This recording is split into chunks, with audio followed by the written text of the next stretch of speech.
Combustion.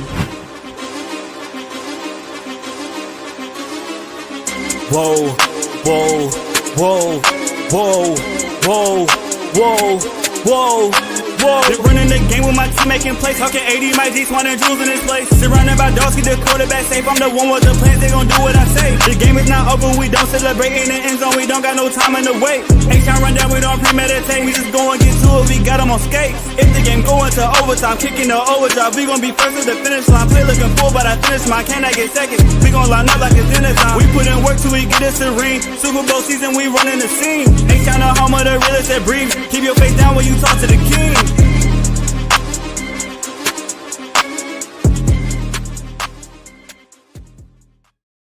What up, y'all? Welcome back to another episode of the H-Town Rundown. This is your boy AD, and I got my co-host in the building. We got Mike G and we got Auntie Swan. How's everybody doing this wonderful Wednesday afternoon? Doing great. Wonderful. How you fellas are doing this evening? Oh, we're swarming, and now that Jules isn't here, we can talk about the key topic: why Jalen Petrie needs to be re-signed. Yeah, that's automatic. We ain't worried about that. Just a few Texans notes. We here to talk about the Texans. They had a few scheduled visits. Caleb Johnson, running back from Iowa, came in to visit. As well as they met or are meeting with Quinshawn Judkins, running back from Ohio State University. There were a few others. Mike G, you have the list on hand? I do not actually have it handy right now. So they also had a virtual with Isaiah Bond. Yep. They did, of course, they've already met with Matthew Golden, who was a top 30 visit. If I'm not mistaken, an offensive tackle I just saw came through the line. Just Carnley? No, yeah, him, but it's another offensive tackle that just came through. Give me a second. From Connecticut. Mm-hmm. We got receiver Kyle Williams as well. Yeah, Kyle Williams, Chase Lunt. That just came through today. Offensive tackle 6'7", 303 from Connecticut. He came in for a visit as well, or has a scheduled visit as well. They also have a visit. Kentucky defensive back Zion Childress is participating in the local Texans Pro Day. Mm-hmm. You got tight end Arroyo from Miami. Mm-hmm. And you also have an interesting one with TJ Sanders, defensive tackle out of South Carolina. So got a handful of names out there. Yep. I'm trying to think if it's and Charles Grant. Charles Grant, of course, my favorite. Yes, I love him. And we got Michigan State center guard Luke Newman. Is visited with the Texans today as well. So of course, it's kind of interesting take. They kind of all over the place. But today we're going to be talking about the defense as well as the running back position and tight end position, which is the depth, as we do have two starters in those positions.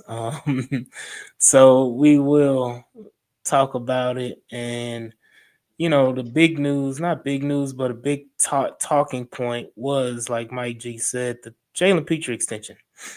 What are the Texans going to do with Jalen Petrie? It's about that time. Shout out Johnny. It's about that time, and Jalen Petrie is up for an extension.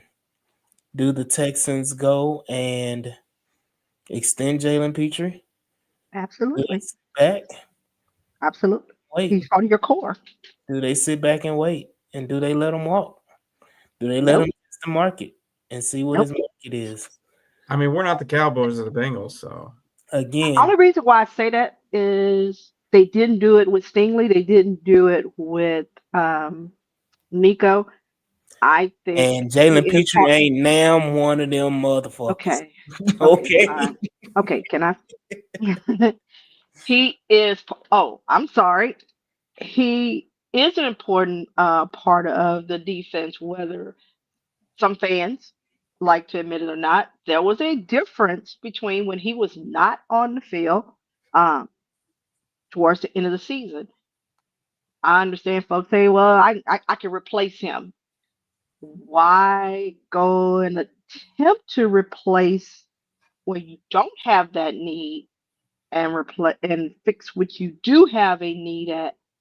We just need him to stay healthy on the field because it seems like he found his niche, his fit this past season because he struggled in that first year with D'Amico and his defense, and I feel like he got a home now, in my opinion. I don't know if you feel that way, Mike G, or not, but I felt like he found his little niche, um, and to me, it worked.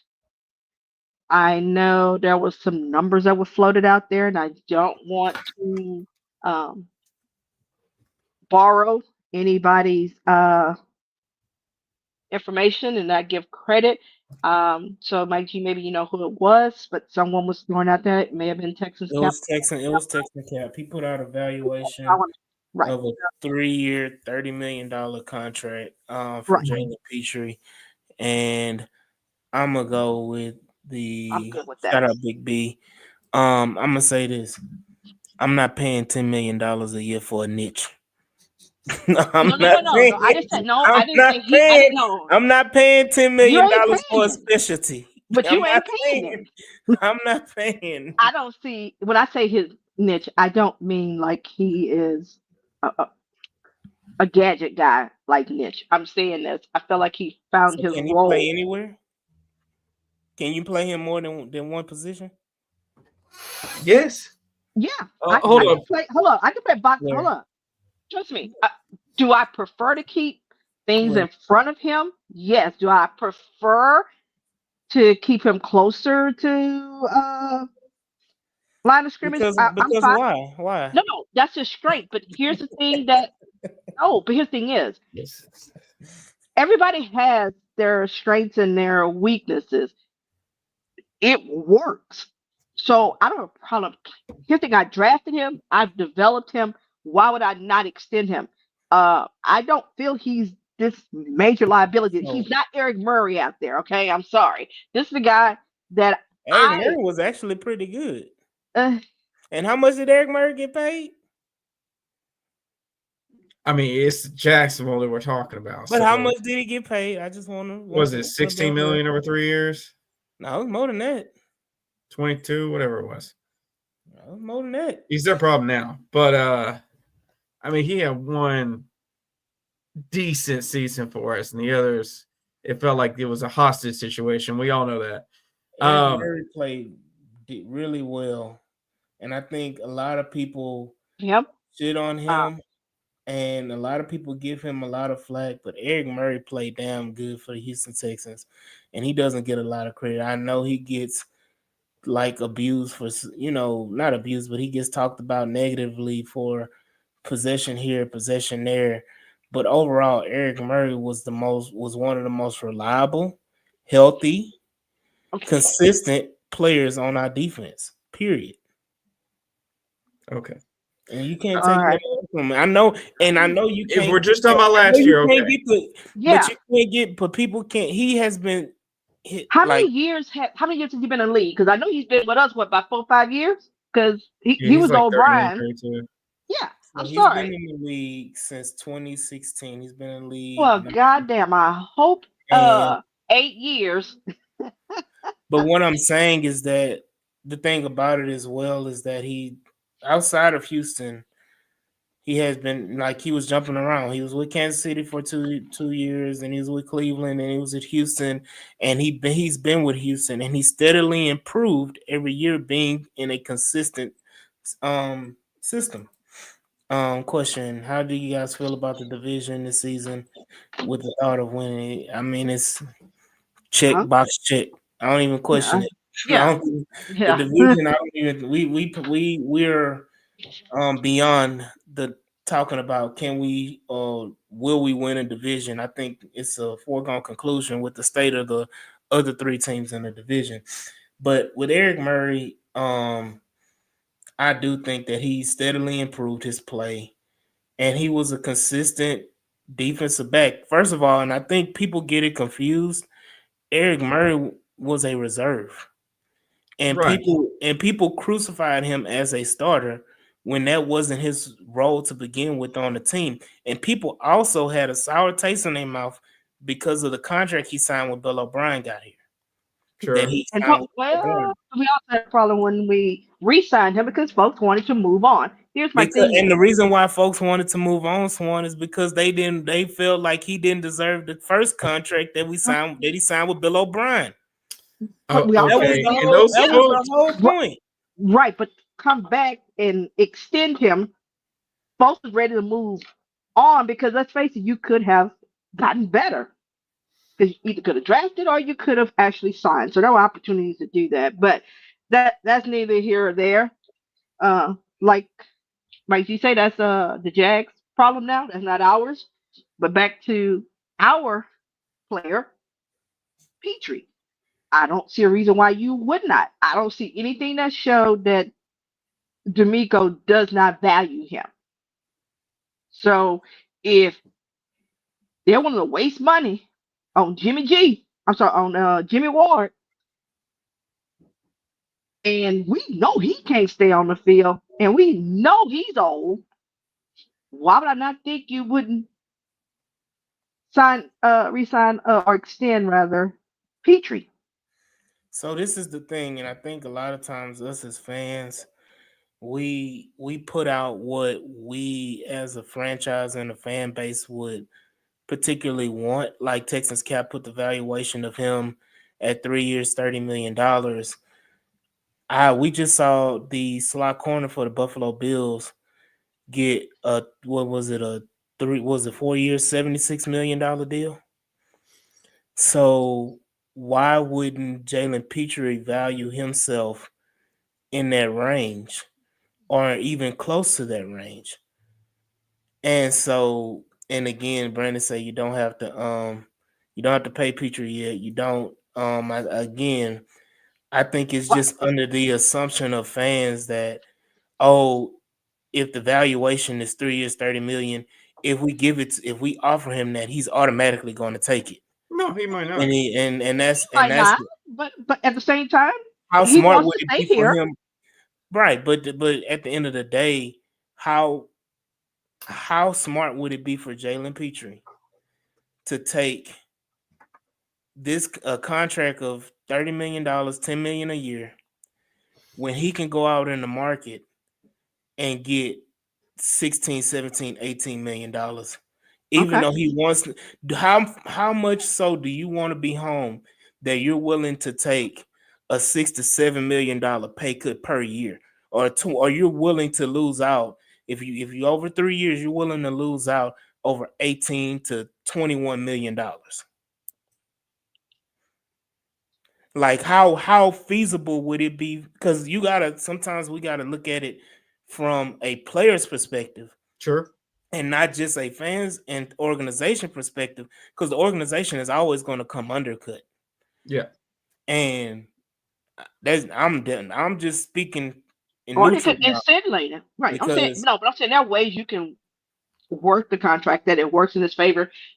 You put and incentives in it that right. make it where he can get to the 17, 18, because based on game day bonuses How and so forth. so how does And that he's had some so injuries too, so that's part of it. yeah, so how you I mean any contract he gets is going to be very, very incentive based. Even the 3 year $30 million contract that Texas Cap put out there was very incentive based.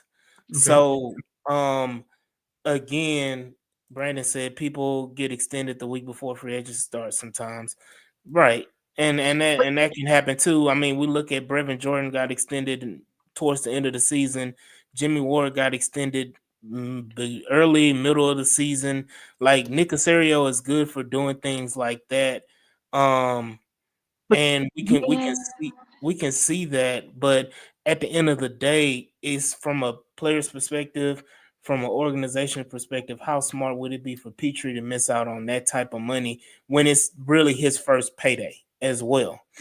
um Again, I say the players that came before CJ Stroud, outside of Derek Stingley and Nico Collins, put in a conundrum because it's hard to value what you're going to do when it comes to paying CJ Stroud. When I speak about that, what I'm saying is that when you sign these players to these extensions, and you go, and which is why the Schultz contract looks horrible now, and we'll talk about that in a little bit It looks because all because he was bad, not because of the right. contract. Well, I mean, a lot of people didn't think he deserved that contract after the year he had with us anyway. So again, I go on to the point of the reason why it's hard to value these guys, because if you're paying, let's say let's say you freaking Petrie gets that close to that contract that the slot, I can't remember his name, the slot corner from Buffalo. They got the $76 million contract. Let's say that Petrie tops that and gets 80 over 4 years. Now you're saying, in essence, basically just pure contract, $20 million a year. Are you talking about Benford? Yeah. He's He an got outside corner. no, they said he was a slot corner. Well, that's what I've I heard. I've watched plenty of their games. He's an Okay. outside corner. I'm not Well, saying he can't play slot, but yeah, he's yeah, so he said, "What do you mean you giving me linebacker money?" Which is basically what their contract is linebacker money. I say get a deal done for Jalen before the draft. A lot of people have high hopes in Jalen. Again, Mike brought up the point, never been healthy a year, Okay, regardless. has Nico. So Nico's done more. No, but than he Petrie. mentioned health. I'm just speaking on he mentioned health. So I think Nico has proved, like, so this is the thing. No, what Nico's is been what? hurt, but even when Nico has played, Nico has been proven himself to be at least a top 10 in his position. Okay. Okay, mm-hmm. so we're gonna do the same thing. Jalen Petrie is not top 10 of anything. Okay, so I'm gonna go back to Of if we could anything. so let's rewind because I think we have a little bit of revisionist history here. Oh Because yeah. last year, this time, He was Mhm. ass. when there was discussions regarding extending Nico, very few, and I mean it was very, very few, that wanted to extend him. Folks said it was 1 year, Mm-hmm. let's play it out, and we revisit it, be doing this right now, which we be paying way above 24 million right now.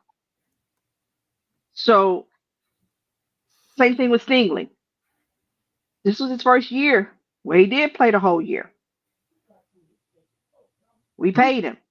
It appears as though Oh, yeah. if you're part of the core, they're gonna pay early because they're not trying to get into this, you know, bidding thing. If I really want you, if I feel like you're part of it, I think they're going to extend him. I think Petrie wants to be here.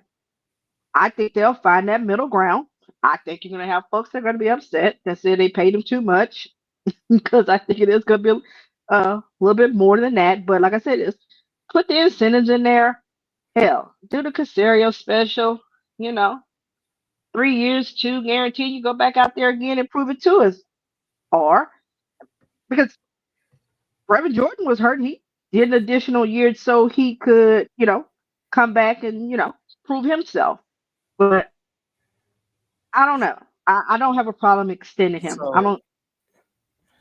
yeah, and I go back to the point you're making about the very few people wanted to extend him. I don't think that people did not want to extend him. I think that it gets lost in the conversation of people saying put a pause on it. The same thing. I think it's not. It's not the same thing. The same thing is saying I don't want Nico extended. I don't like let him walk. I, That's different than saying not right now. That's the difference. That's a different conversation than saying I wouldn't mind paying, or I would pay Nico. I just wouldn't do it right now. And that's the difference between saying I wouldn't pay Nico at all, let him walk. That's the difference. I don't think That's the folks are saying don't pay uh Jalen at all. I think you have some that are just People like are saying don't pay Jalen. People are there are saying, some. They're same Yeah, folks saying the same thing for and last year. some of These are those the same folks people for are on this last year. podcast. yeah, absolutely. I'm saying let him walk because Okay, that's let me one say person, but this. I'm saying is you have the same situation. You have those that are less key Petrie, but I want it at a good value, and then there are those let him play it out, and then we revisit this next year. I think it's a small group that's saying uh just let him walk, or we just can just replace him. Let's not have revisionist history also about Petrie's impact last year, because we No, watch the film every week, right? All yeah, no, Mhm. 22. I'm not taking that away. And I mean, let's keep it a buck here. Petrie was one of the most valuable players on this team when he was healthy last year. And when he got hurt, what was our reaction? What was everybody's reaction? Fuck. Uh-oh. Yeah, That was exactly. fine. So And we saw it on the field, right? And then to say, okay, well, I'll just go in the draft and go get a guy. And Okay. other than and a couple of guys like Daniil Hunter and Will Anderson, like this guy consistently swarmed. He embraced Aziz that. didn't swarm. Huh? Yeah. Aziz didn't swarm. Dick Stingley didn't swarm. Of course he did. Okay, yeah, Stingley too. Kamara Lassiter didn't Right, swarm. yes. Kalen But Bullock didn't swarm. did Petrie not embody that as I can well? go about the whole defense, Mike. Yeah. Yeah, Well, Holy Father Kelsey didn't swarm. of Mhm. course. Yeah, we got to Okay. get him in You the train know, too. But Mario Edwards didn't I- swarm before PEDs. So okay, but hold up. No, Hold on, hold up. Tim So let me Sutter ask you a didn't question. swarm. Petrie truly swarmed, Tell, and you know tell it me though, what right? happened. Tell me what happened to the defense when he got hurt. Yeah. We saw it. So let me and I will say this as well because I want to talk about Big B's point. Him saying Big B saying bringing up Nico and Sting hurts the Petrie argument. They got paid after showing they are elite at their position, which is what I just said. That Nico Collins and Stingley are top 5, top 10 in their positions respectively. Jalen Absolutely. Petrie is not top nothing in nothing. And I understand the importance of his importance to this defense, but how important would Stingley be if Christian Harris never gets hurt? You mean Petrie? No. But we don't know. If Christian Harris never gets hurt, how I much don't know. how much is Petrie's Yeah. effectiveness in play Maybe if him better. Christian Harris never gets hurt? I think he I still has don't a know, big but I impact. know, but I know I he think they're did going get to hurt. Because when rotate. Hold up. Christian Harris was hurt the year before, they were just searching for places to play Petrie. I think Peter's getting comfortable, but here's my thing is, Yeah. He got I don't know. comfortable because of Christian Harris's injury. Okay, here's the thing is, I don't know what it would have been like with Christian Harris playing. I know what It he would have looked been like. less of Petrie. I Here's can the thing is, guarantee that. but here's the fact is, Would have been a he lot more did get good injured. We did see it, and we felt the impact when he went down. We also Yes. knew we So were. So my thing is, as long as, and I know we could move on because we'll be doing this all night. It's simple. If he is part of the core and they want to extend him, I have no problem. If they don't want to extend him or make him play it out, I'm good that way too. So in Nico, I'm sorry, in D'Amico and in Nick Casario, I trust. So either way, that's just me. I don't know. I believe Petrie injury hurt us because Ward was injured. Man, Warren didn't play the full Mm. season his whole career. But I'm saying he has a point. He has a point Who has a because point? Big B has a point. Oh, If I can't Jimmy see. Ward, no, so I'll put it back up there. If Jimmy Ward, I understand he's always hurt, and I know Jules hates him forever. But if Jimmy Ward is healthy, how much less of an impact? Because Jimmy Ward, for the game or two that he replaced Petrie, it was almost like he really wasn't missing a beat. Oh hell no, that ain't the same. That's not He the wasn't bad, but He was also not. He wasn't. we He also wasn't. He But was okay, not. knew He he was was a only going to play a slight. couple games. He was a hair length a hair follicle No, more than that. length. Hell no. Hell no. Okay. Okay. We'll agree to disagree. I'm not Cause gonna sit here okay, and crap on Petrie but like the dude didn't make contributions and wasn't vital on the I'm not defense. saying There he's were some not. plays he made So that so nobody else was on that defense was going to make. and I give him that. My And thing you is need to have and you need to be able to do that. this is my point. My point is not trying to devalue Petrie. My point is not for people not to devalue Jimmy Ward in that sense. That like and that when I bring up the Jimmy Ward and I brought up that point, my point was not to devalue Petrie. My point was everybody else devaluing Jimmy Ward, and my point is that Petrie is replaceable. I think Big B, again at the end of his last comment said, draft a nickel and let Petrie prove himself. What is the Prove Texans what? model? What is the Texans that we have known, especially when D'Amico Ryans has gotten here? The Texans are about proving yourself and proving your worth. I Sure. don't think it's the fact that he hasn't They, proven himself. I think he just can't stay. He hadn't stayed on the field because he was proving himself last but year. I'm saying that's the point. Prove that you can stay healthy, or prove that you can play a majority of the games. Prove that you can be there when we need you. Prove that you, like, at the end of the day, Nico Collins has been hurt the last 2 years, correct? At least. He's been hurt Yeah. his whole career. Fine. Where was Nico Collins in the playoffs? Standing right there, Played. Nick, standing right Yeah. there playing, right? Right. Okay. Derek Stingley has been injured every year except last year. Right. Where was Derek Stingley in the playoffs? Both He was years. there. He was Yeah. there, right? Yeah. Hmm. Oh, yeah. Oh, Justin okay. Herbert still has nightmares. Right. So again, Jalen Petrie was not there.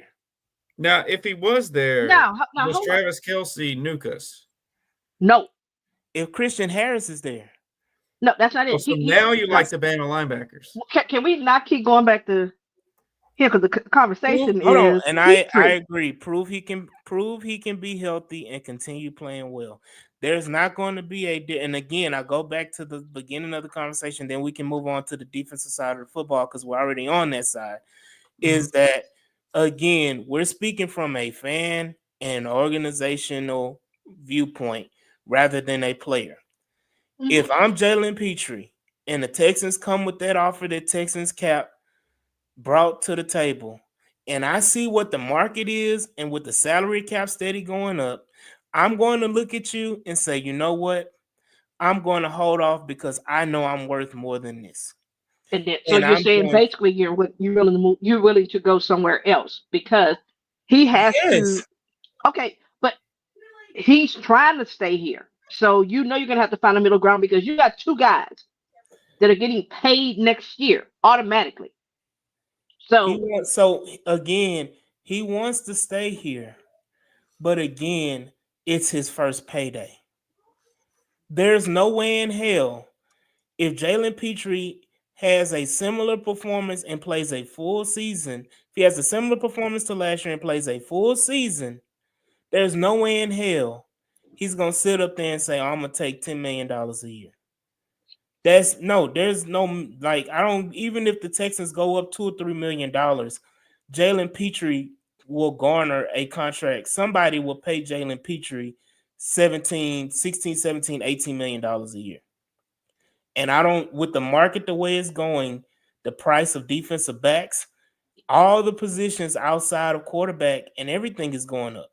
We just saw, safety is still where it is. You got to be a top Yeah, notch safety safety. is lower. how much did Xavier Howard get? Not Xavier, oh God, what's his name? The Dolphin safety. Are you talking about Oh. Howard? Okay, but he's Not not on that Howard. level. No, you talking about Holland. Thank Javon you, Holland. How much did Javon? And I know Petrie's not on that level.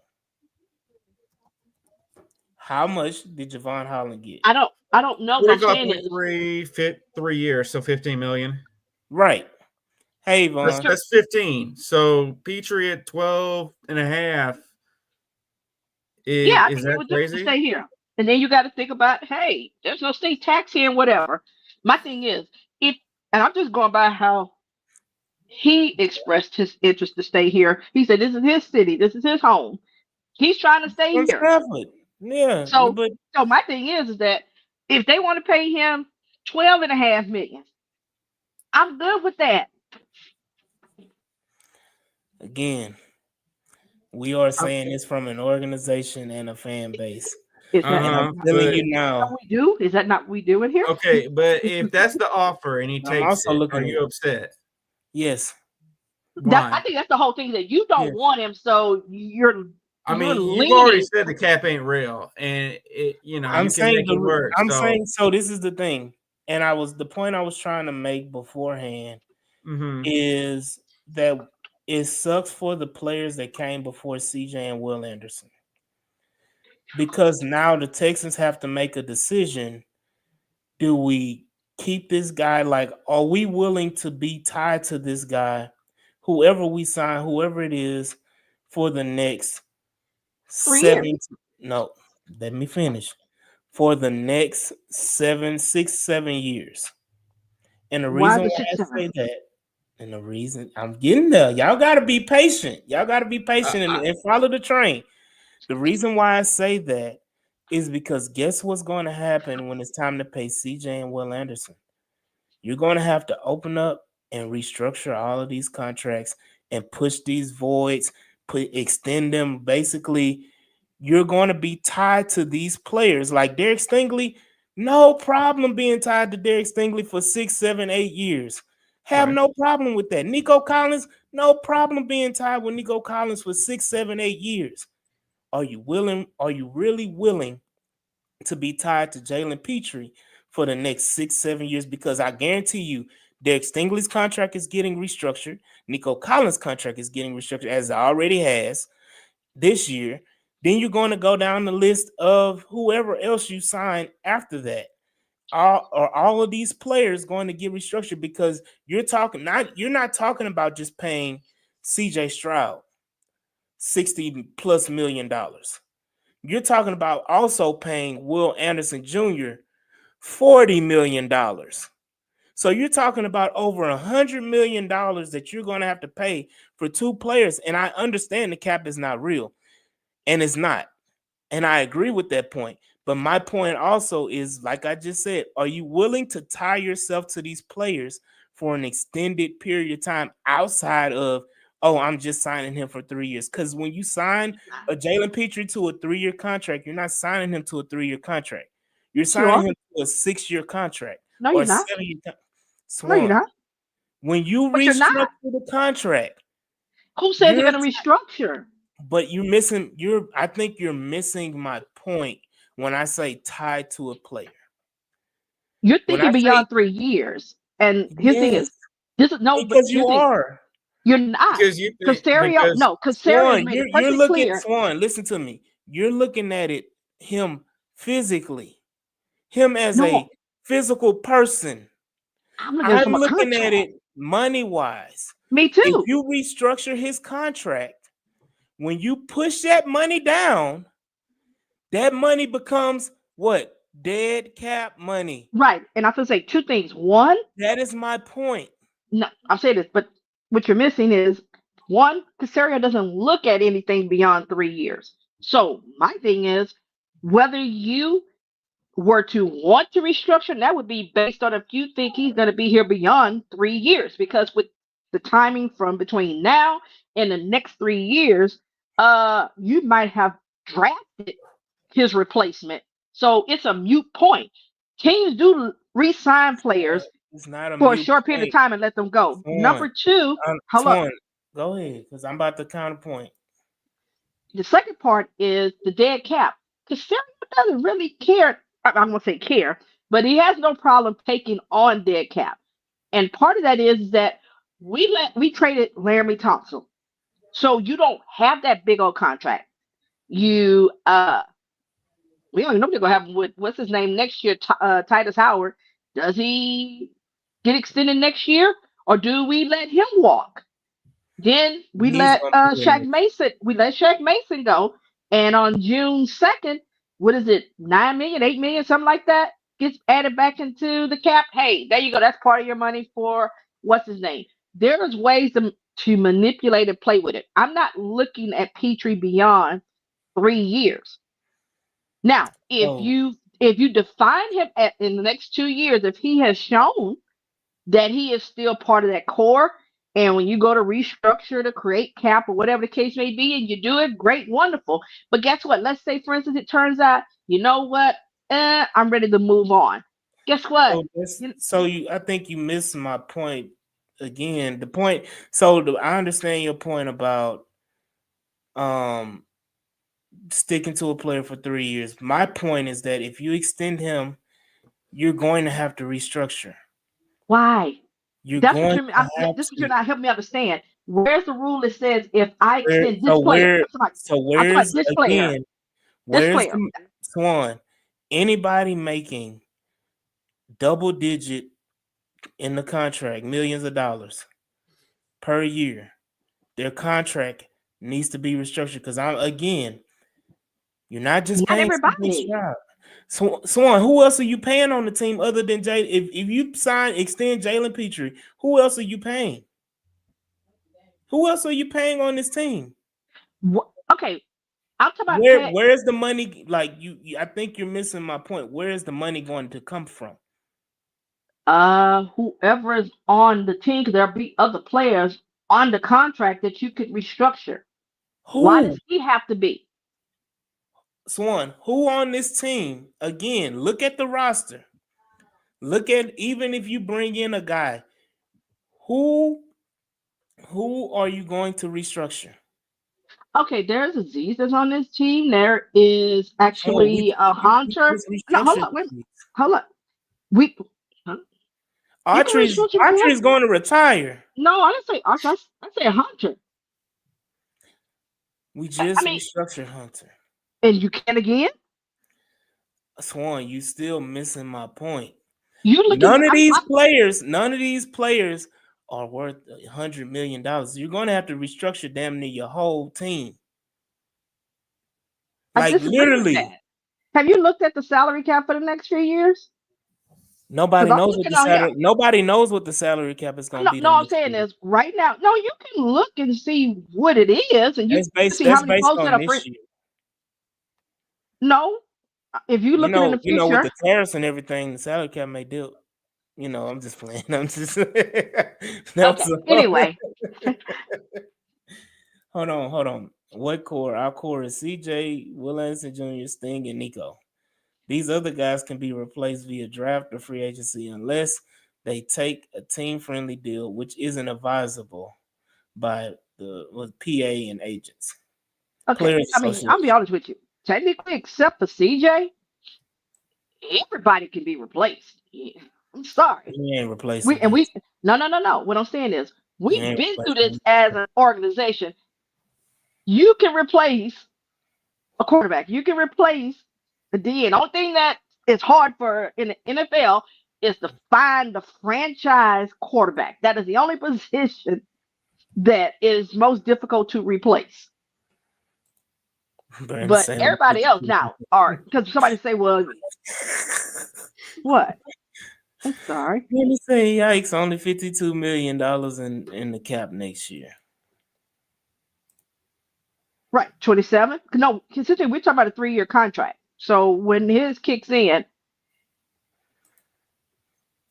I say understand, but are we paying? 27. Are we keeping? So we not. So let's go. Let's say Harrison. this: C.J. Gardner Johnson is on a proven contract, Mm-hmm. correct? Mm-hmm. If C.J. Gardner Johnson outperforms Jalen Petrie, are you going to let C.J. Gardner Johnson walk? No, Why are we committed to mediocrity? Why but can't we I'm saying have an no, embarrassment of riches no. What? like that? I'm sorry. Where I'm we trying to are the understand.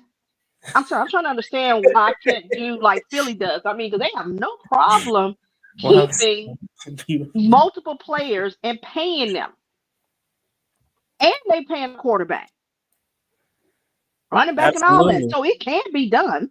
You But just got to be look who physically. You they're got to paying. But look who they're paying. Look everybody who damn near. It's they're not the not point. paying. Money is They're not money. paying everybody.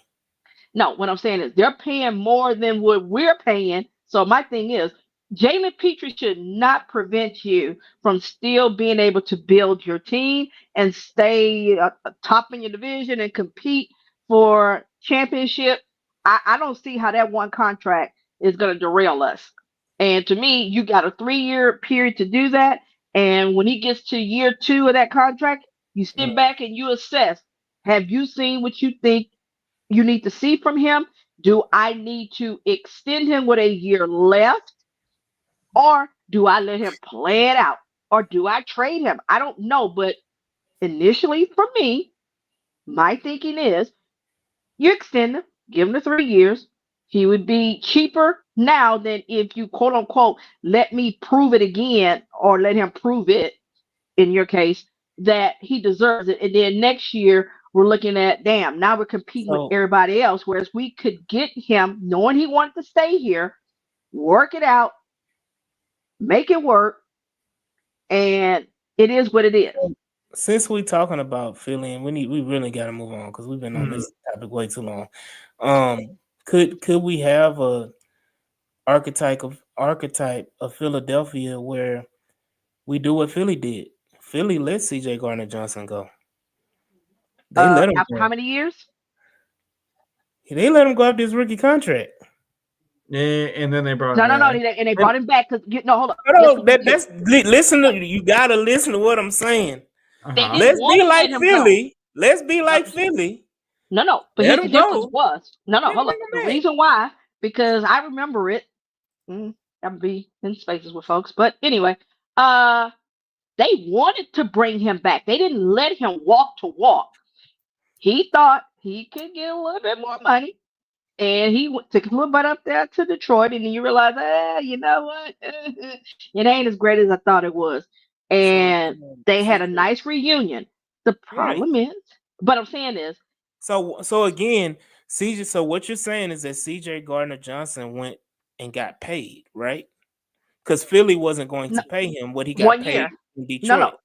Philly, Mm. but again, regardless of how many But it years, does whatever, because you came back the following year. So obviously you realize, Philly let him go because they weren't willing to pay him what Detroit paid him, correct? correct. Yeah. Okay, then. That applies for the same rule that we just talking Yeah, about. but the difference is that if I'm saying is, why not? But everybody corrected the quote unquote mistake. They corrected theirs, gave him what he wanted. He realized, hey, grass ain't green on as it is over there. So you're back. My thing is, why even take that chance? If you think that guy is vital to your defense, he plays a role, he's a contributor, a good contributor, then you take care of it before you wait to see, oh, let's see if he balls out. And now we bidding against everybody else. When I could have locked him in early, let him know, you know what? We believe in you. We drafted you. We developed you. Let's play this shit out. To put a bow on this topic, though, I do want to point out that we got a bell to ass, literally, Mhm. defender with C.J. Gardner Johnson. Mm, Is at the Super Bowl parade with that, mm. and the last last 3 seasons, he was on a team that made it to the conference Championship. championship game. Yeah. So hey, I'm looking forward to that. Give Hey, me that all Justin, day. Justin Watson, hold on, Uh, Justin Watson too now. I know so it's offense, but hey, got speaking good look on both sides. speaking about defense, and I know it's when we talking about defensive prospects in the draft. And before y'all go ahead and like, share, and subscribe to the podcast. Y'all see the banner right here. Go ahead and hit that like button, subscribe, hit that notification bell so you don't miss an episode of the H Time Rundown. But going into the defensive prospects, he said good teams don't pay everybody. The draft is there for a reason. Again, I will say this that defensive prospects are not very talked about. They're talked about, but not nearly as much as they should be talked about for the Houston Texans. I think a lot of people are so uber focused on the offensive side of the football that they're not haven't been really talking about the defensive prospects as much. Mhm. But there's a world where the Texans take multiple defensive players in this draft. There is. There's a Mhm. world that the Texans could take if they stay at 25. They can take a defensive player at 25. Mhm. The no, I think a lot of people are very, very dismissive when it comes to defensive prospects in the draft for the Texans, but there's some damn good prospects out there, especially at the defensive tackle position. Mhm. And why Which is I it feel Derek like, Harmon, AD? look, hey, I'm getting there. Um, there's a lot of defensive tackles, which I feel like is still a need on this team. A Mhm. lot of people, even our boy Jules, wants a certified playmaker at the defensive tackle position. What we've noticed is that the Texans have turned lemons into lemon juice when it comes to the defensive tackle position. I know lemon. See how I said it that way though? Not lemonade, lemon juice. I mean, Um, yeah, that sounds like it's underwhelming. A little it's bitter. yeah, but it serves its purpose, Mhm. and that you're able to, make do with what you have, Mhm. rather than go ahead and get guys who can legit change the game Yeah. at the defensive tackle position. Um, Rather than like pay for a Chris Jones or yeah, that caliber or of a you can get your player. own Chris Jones, Yeah. and I think that is. And Bradley said we need a DT and DN for sure. I'm not sure about defensive end. Because they did bring in the guy from Chicago. I forgot his name. Taylor.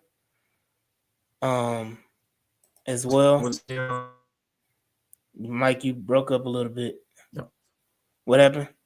I hadn't moved, so I don't know. Oh, I think his name was Taylor or Yeah. Trailer. Bill Taylor brought in They obviously. brought back Nick Barnett. You Right. still have what's this guy from Cancer Survivor? Dylan Horton. Dylan Horton. Mhm. You still had Darrell Taylor, that's his name.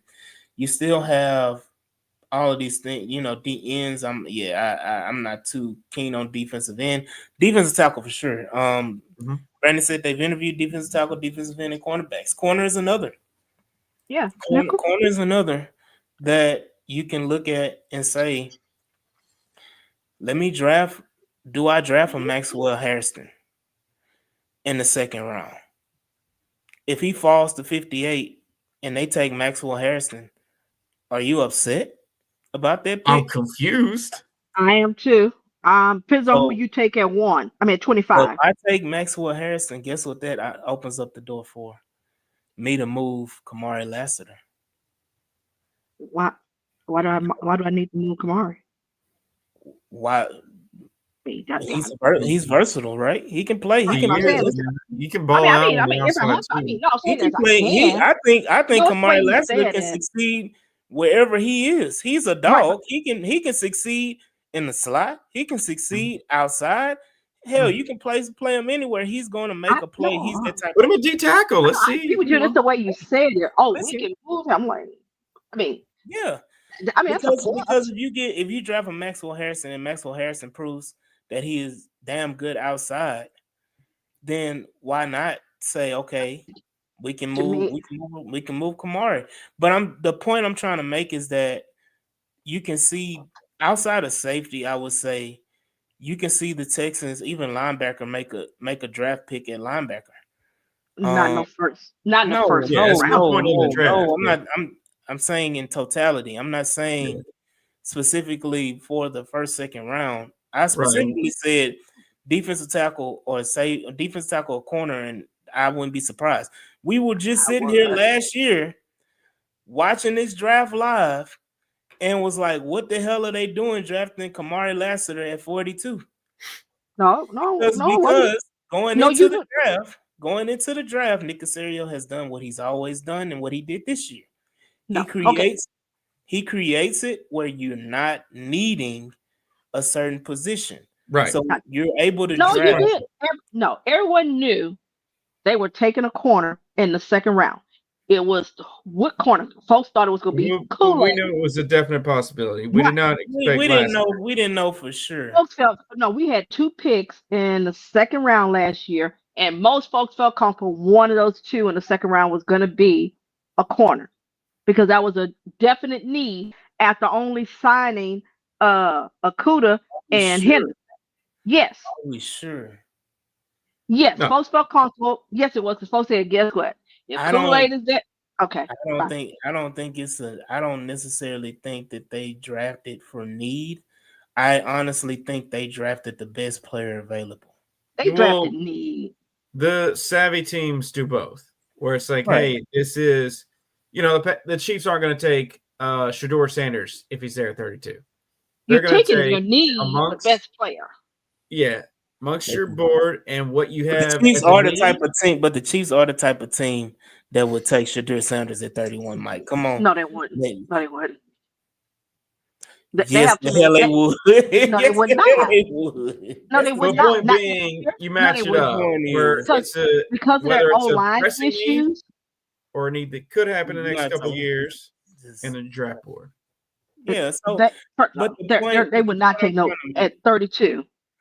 So again, the Texans drafted a offensive tackle in the second round as well, Mm-hmm. and because he was the best player available. The We'll agree to disagree. going into this season, outside of injuries, do we even see Blake Fisher play? If you don't have the injuries of Titus Howard, you don't have the injuries inside, everybody's healthy, and you don't have to do all this craziness that they did. Everybody's playing okay. Scenario. I know it's a lot of ifs on it, but And here's the thing is and the that point is, I don't think they drafted Blake Fisher saying, "Oh, we know we need to draft him because he's got to play." And yeah, I do. same thing with, I don't think so. And here's my reason why. You Because if have that to was look the at it. case, then he would have been a starter. No, his thing is That was the case, he would have the been a thing. starter. Not necessarily. You saw what happened the previous year, where you went down to third and fourth screen guys, and you're out there scrambling. Titus That Howard hadn't played between Titus Howard and Laramie Thompson. how we get on They're either offense? starting off. I'm just saying no, because you went to the Blake Fisher thing, and But I'm I'm saying is but I'm saying that. But I'm saying like that. That's kind of. okay. I'm just using that as an example of best player available. But I'm And saying is I didn't want to get into the weeds because at the end of the day, I honestly believe that at 42 and what was it, 57 that we picked yeah, Blake 57, Fisher, 56, something like at that. 42 and 57, those two players were the best player on available. But I think they were also looking at they knew both of those guys were not going to be the future, and you needed to also. I don't think you draft. I don't think you go into the draft. I think you And did, I don't. and they And were I'm. right. But again, I don't. I'm saying I said I don't think that they went into the draft saying we got to take a corner with one of these 2 second round picks Hold on. Yeah, they after had just Derek Stingley. That was it. You didn't have Swan, nothing else after the Swan, Derek Stingley. Swan. Nobody knows what any of these players would have been because you could have drafted Kamari Lassiter at 42, and if he didn't work out, now what are you saying? Right, but What if the roles were reversed and Kamari Lassiter did not work out, but Jeff Okuda and CJ Henderson were actually man, players on this team? folks knew what those guys were. What is the logic and what is the thinking We, behind it? It's guess good what? to You say know it it's is. good Then to then it's we're good to, deeper. but Swan, Then we're it's good deeper. to say it's good. How are you deeper when you're saying Kamari Lassiter was ass or Huh? wasn't a factor at all? How are you deeper? So my point being is that it's great to come up with these these notions as revisionist history because of what we saw play out during the year. We're talking about bring yourself back to that moment. In that moment, it was like, okay, we were talking about corner before we signed Jeff Okuda, before we signed CJ Henderson. They went in from an outside perspective looking in. The Texans said, you know what? We know we need a second corner. We're going to take two guys who were drafted in the top 10 the last 2 or 3 years, even though they had injuries and they had whatever. We're talking about corner number 2. we're going to put our money, and they did between both of them. They paid, what was it? I think 7, 8, 9, damn near $10 million for a cornerback too, for it not to work out. And you can't sit up here and say, I'm putting that much money on those guys and in their position and saying, no, I'm just going to rely on the second round pick. No, you sign at a free agency, you put them in camp, you let them battle it out. But you also knew you were only signing them for this season, and you hoped maybe you get something out of one or the other. But there was nothing that said Jeff Okudah, because anybody who's watched them, there was nothing left really in that tank. You was really hanging on, damn, low risk, high reward, possibly. But nobody was believing those two dudes going into camp. So when we looked at the draft, yes, you was looking at corner. Now, Fisher was the surprise because I expected them to take one a little bit later on, but not that early. So when they did, that told me right there, somebody's not going to be here next year, or they don't trust that both of them can stay healthy. That's what I saw. That's not revisionist history for me. And based on conversations folks was having last year, folks kept saying we needed corner, corner, corner. And most thought it was going to be Kool-Aid. And I think a lot of that conversation about corner happened because I think people don't realize too that the CJ Henderson and Jeff Okudah signings happened later in free agency compared to the first week in free agency and the first couple of weeks and before the pre-draft process. Soon as the season was over, I think a lot of people were harping on corner. And I think it died down considerably after the signing of Jeff Okudah and CJ Henderson. But to that point, I do think the Texans have a very, very good chance of drafting a cornerback in this draft. I see that, but I don't think the first 2 rounds. I think the first 3 rounds. They are intriguing names. The guy from East Carolina, Ravel. Yeah, I think it's going to be a second rounder. Again, could he be a guy that the Texans take in the second round? They got picks. Do they trade up to get another guy in the second round?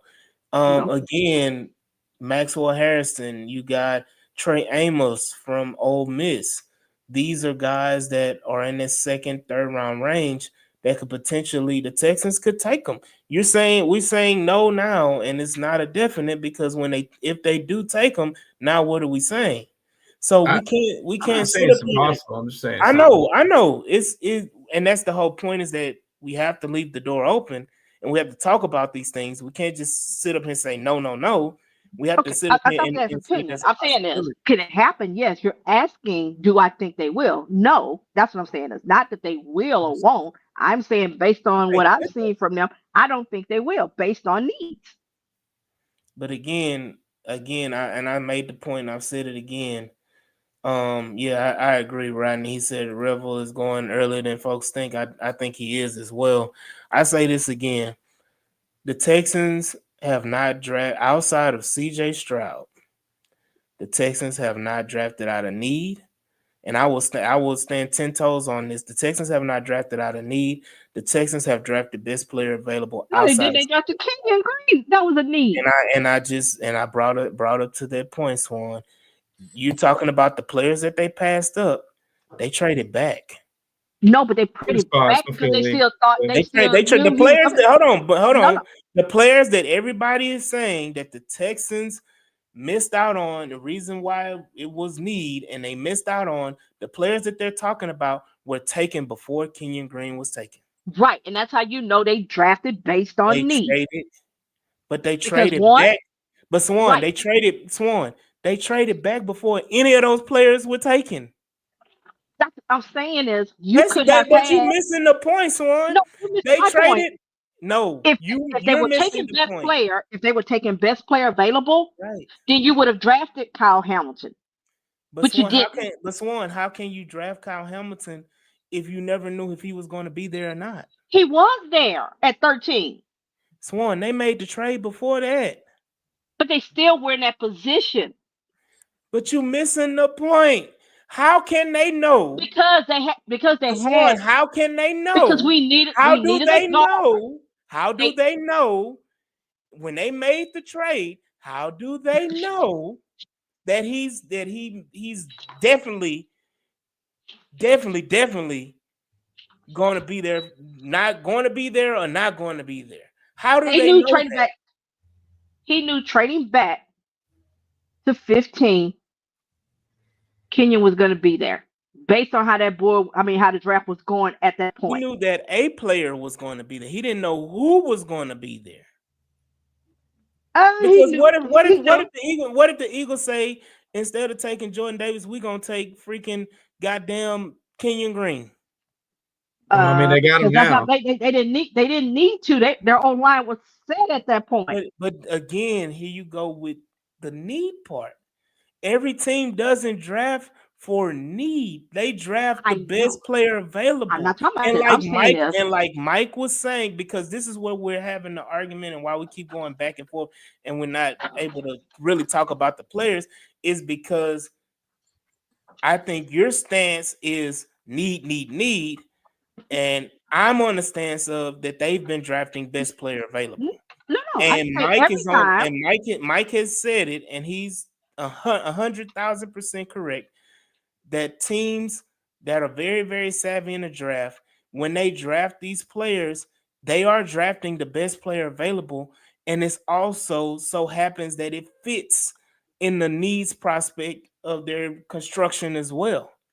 So it's just the whole point of and I'm stout on this. And again, Nick Casario doesn't make the moves that he makes in the off season to sit up here and say, I'm going into this draft to draft for a need.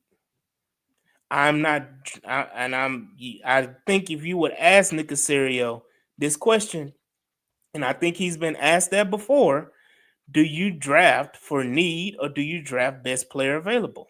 I don't know Nick any Casario GM had that when Nick says Casario got here, he I haven't said he seen an has a block of again, Nick Casario said, I have a block of players that I would take. And then it doesn't have to be the same position.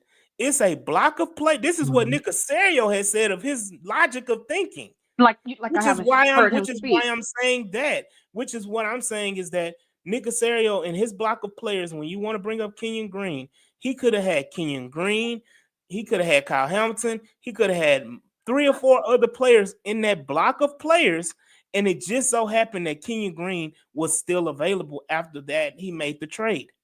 The whole point about it is that I think he has a block of players, as he said before. He has a On group, every not GM, I keep saying a block. He has a group of players that he has earmarked for wherever they pick.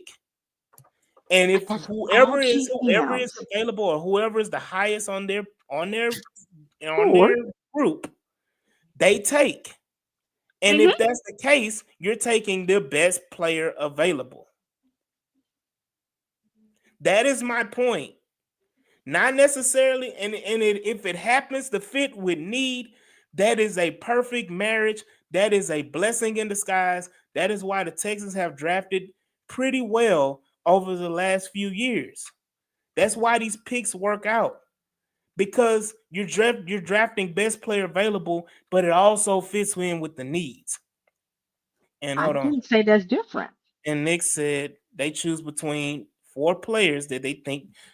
That is the whole point that I'm making, is that when you said that they drafted out of need, I don't think that Kenyon Green was just a need draft pick.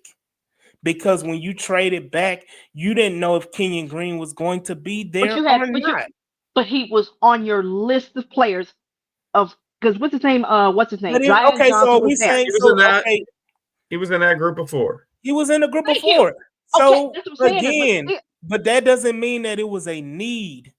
Let's just say We did have a okay, hold on, Swan. Let's just say if they didn't draft Kenyon Green, are you still saying? Let's say if they drafted another player, are you still saying that that player was drafted for need? Let's say if they drafted depends a on that wide receiver. position.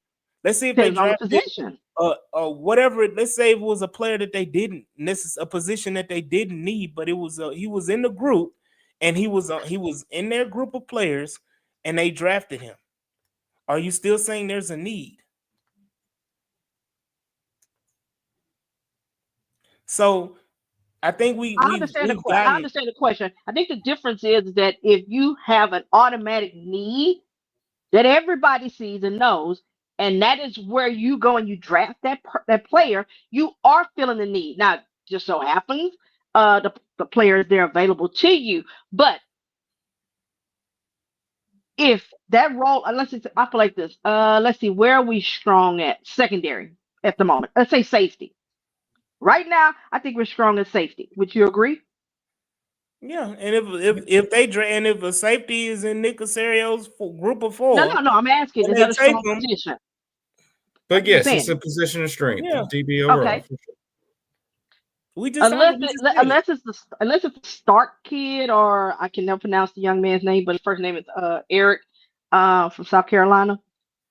Yeah, yeah. Now, Mm. if one of them is there at 25 and they take him, that wouldn't surprise me, because I mean that's just truly one of those kind of guys you do it. But for the most part, But I they would drafting out expect. a need though. Hold up. But I'm saying I this. wouldn't be mad, but I would be I wouldn't surprised. be mad, but I would still scratch my head because of other players that you would be reaching on. Because I'm not talking about a reach, but you have true holes. You have a quarterback that doesn't have protection, because the guys you sign, once again, are 1 year guys, and you're hoping that this is going to click.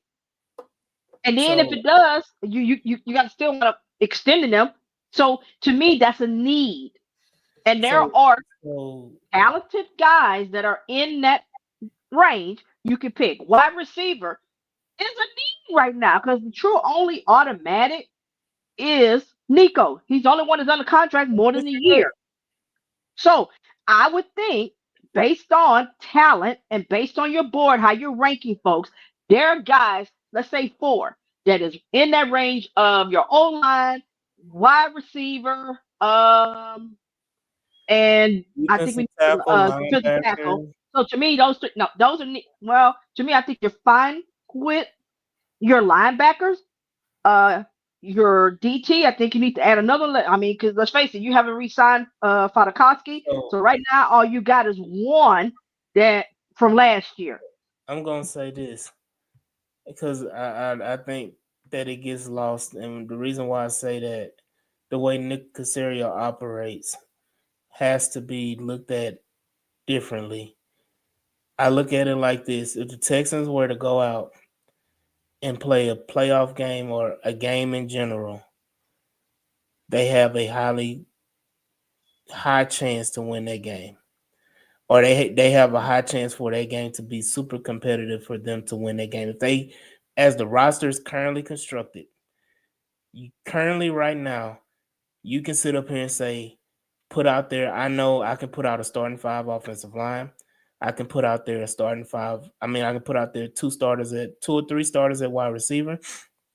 I can go out there and say I got a running back. I can go out there and say I got a tight end. I can go out there and say I got a defensive line starters. I can say I got linebackers, and I can say I got a full secondary. And I can Oh, go out I got a tomorrow full defense. I got a full defense right and put now. I put that again, defense out there against anybody. again, Offense, uh, again. I say this right now because you brought in veterans to fill no, this position. So you're not sitting up here and saying I'm relying on just rookies or second year players. I brought in veterans, regardless of what people think of these guys, and I understand that. And I'm gonna say this point again, like I said the first two times we talked about offensive line, because here we go again, going back to the same shit that I'm not trying to talk about anymore. It's the offensive line. I'm trying to talk defense, and I'm trying to talk, other positions that we could potentially take. When you go back and you look at it right now, and the people that they brought in, you can go out there and work with those guys. You can say what you want to say, but the mentality, and I'm gonna say it again, the mentality of these guys that you brought in are the mentality of guys that are going to work together, and they're not the mentality of guys that are going to work individually. The guys like Laramie Tunsil, Shaq Mason, Kenyon Green, all of these guys played individual football on the offensive line.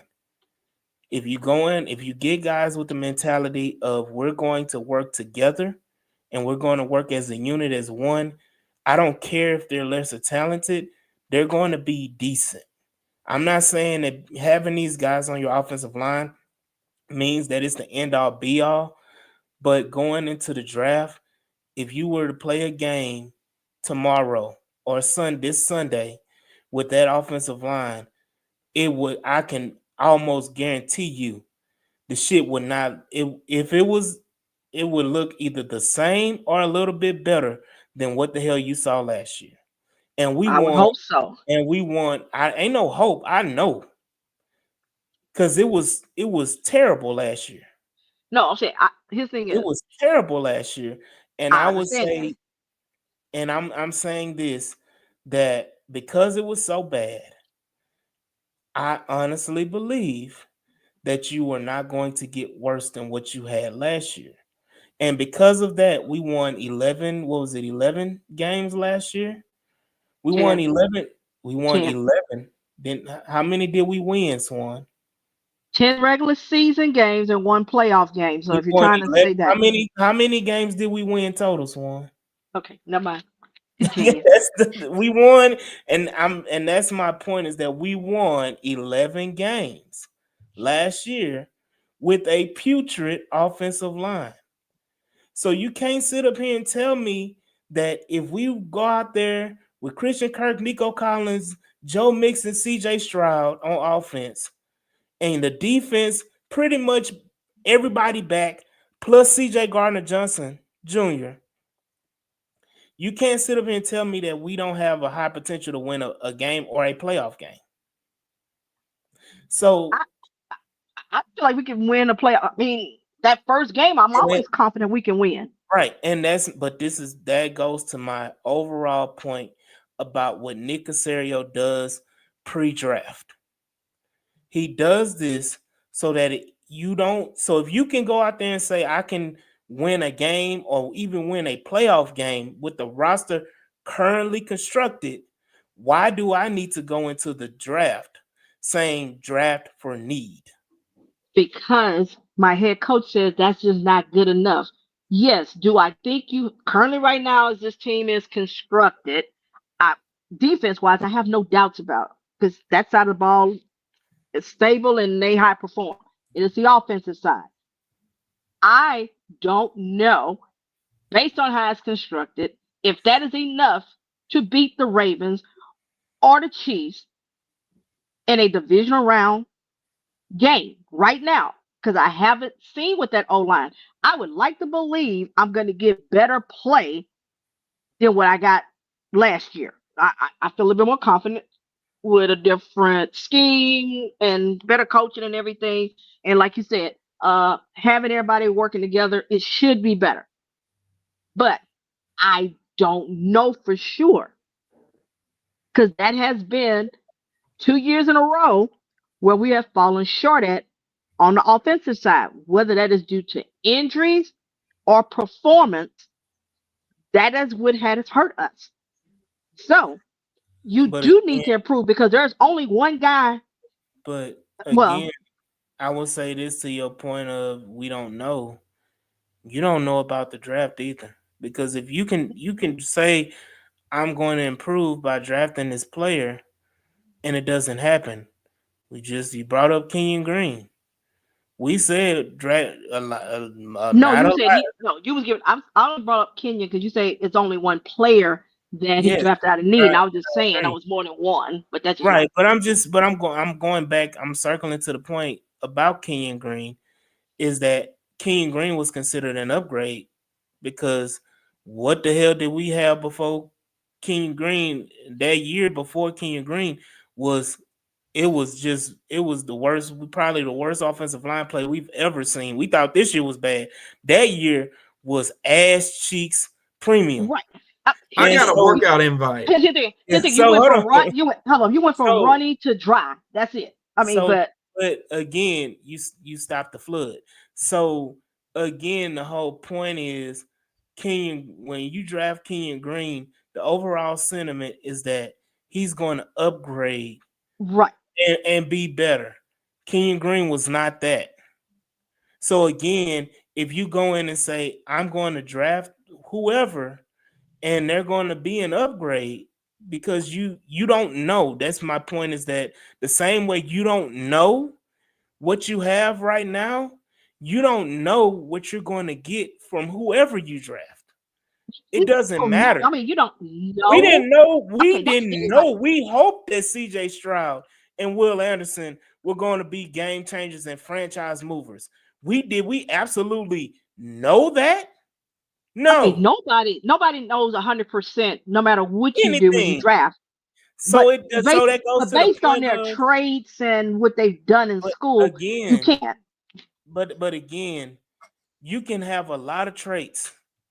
You can have a lot of accolades, and you can get to the NFL and not play and not be a good, average, great player. Any one of those things, you can be below all of that, but have the traits, have the whatever, and a lot of things can happen to cause that. Injuries, skiing, all of these things play a Coaching, yeah. factor as well. Just because you have a player and you draft a player that has the traits and the accolades does not necessarily mean that they're just going to be an automatic fit.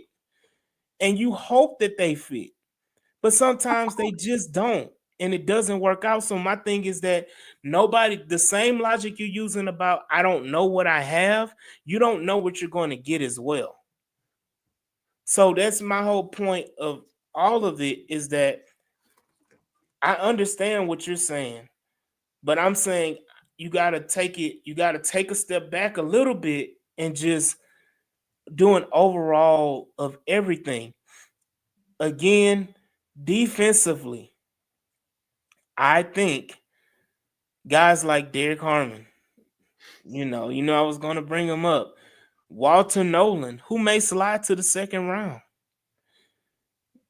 Edges, you know, Shamar Stewart was not talked about. Oh hell no.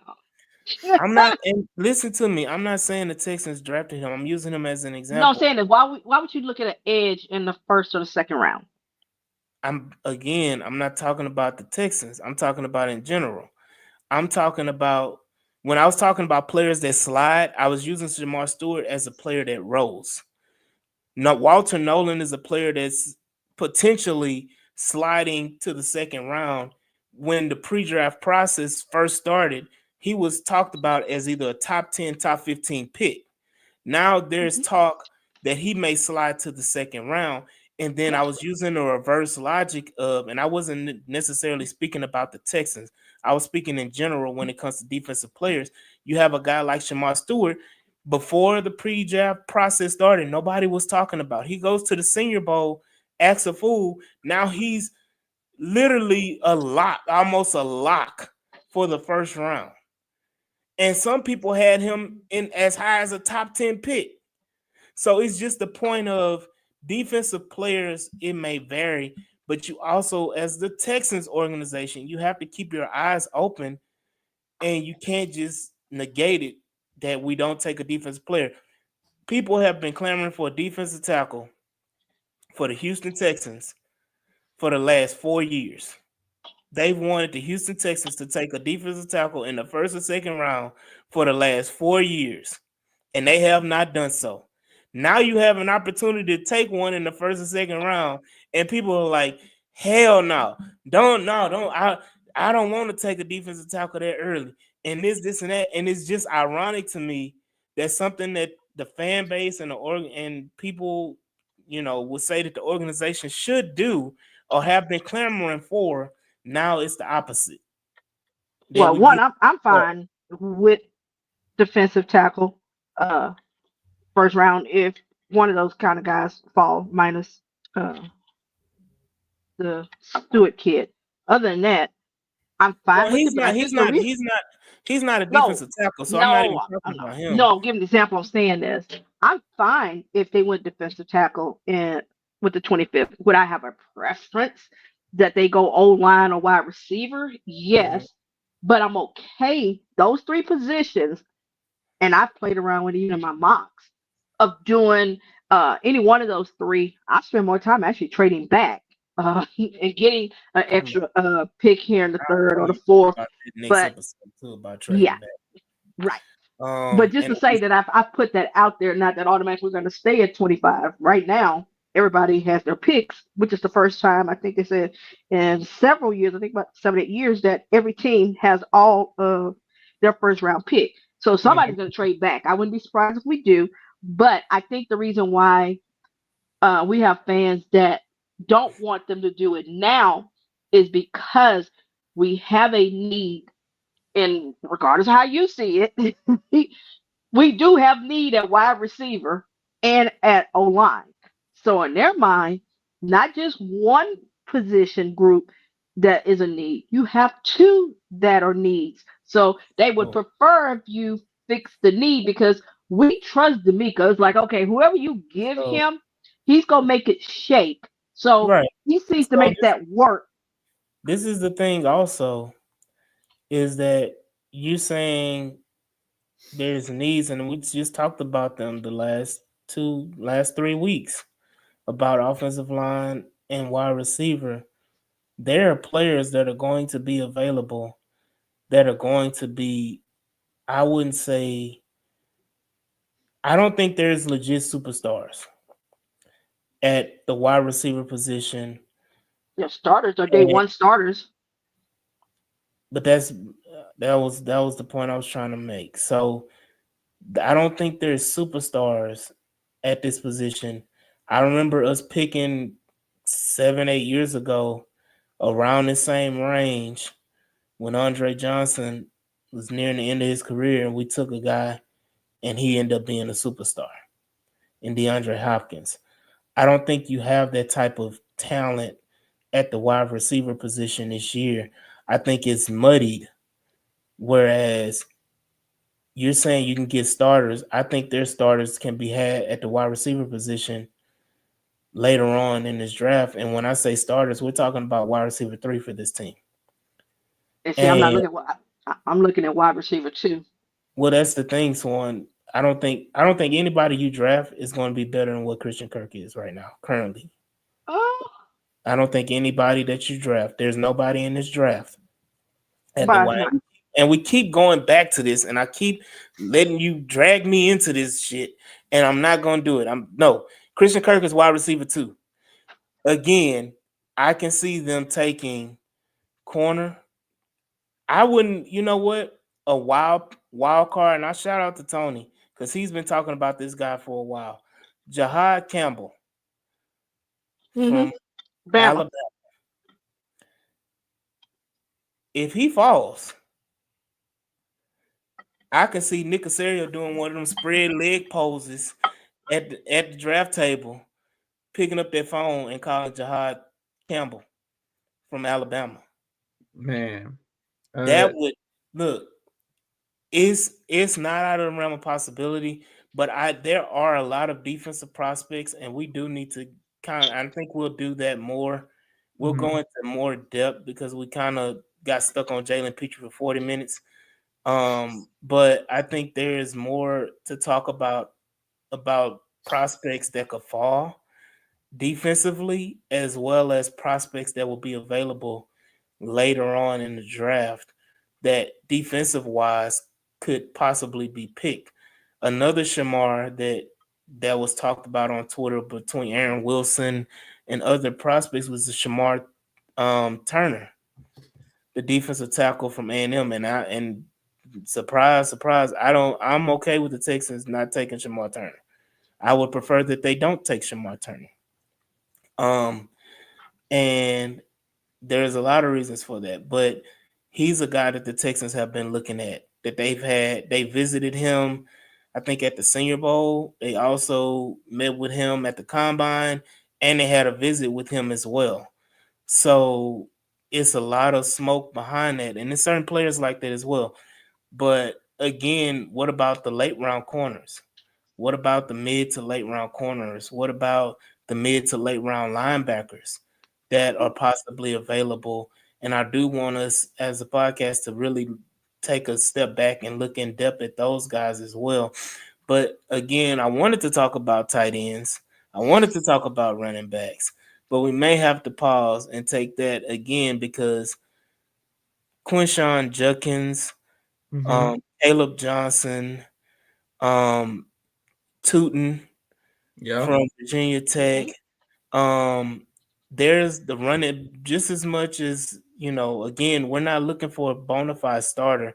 We're looking for a depth at the running back position because I can almost bet that Change as of a pace.